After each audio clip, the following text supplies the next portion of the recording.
Just quickly on young Albo, Sydney University Albo, in the economics department during a pretty torrid time in the economics department of Sydney University.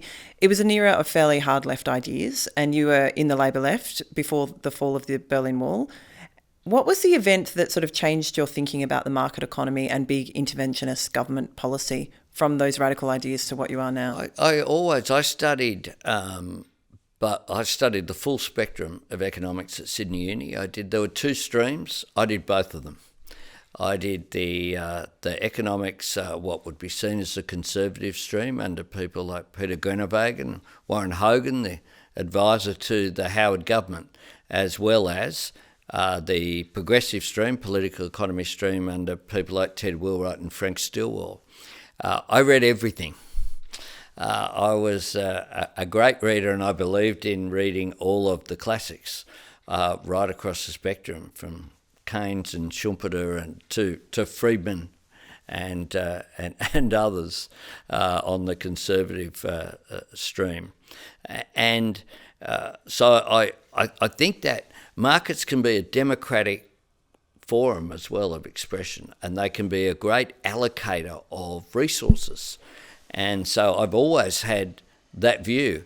I remember speaking at a forum in Newtown. It was very much a broad left forum, and saying what was regarded as heresy, that markets were a democratic form of expression, because I believe that they are.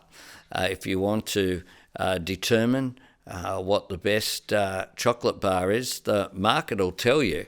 You won't get that by just talking to two. What's selling the best? Tim Tams are good biscuits because people buy them.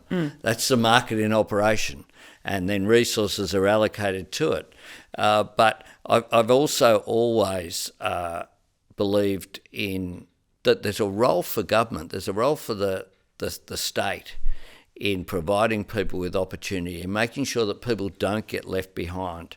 So from my own experience, my lived experience, growing up, a single mum who had access to a pension because of decisions that were made by the Whitlam government, that had a house because the city council was controlled by the Labor Party that believed in public housing, and so there was a substantial amount of housing around there. She was quite ill, and I saw the difference that good health care made to her. So I see that on election night. I spoke about the Labor Party's job as being about just widening the doors of opportunity further for people to be uplifted.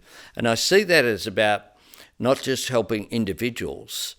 I think greater equity and people being able to participate fully in society benefits the whole of the society.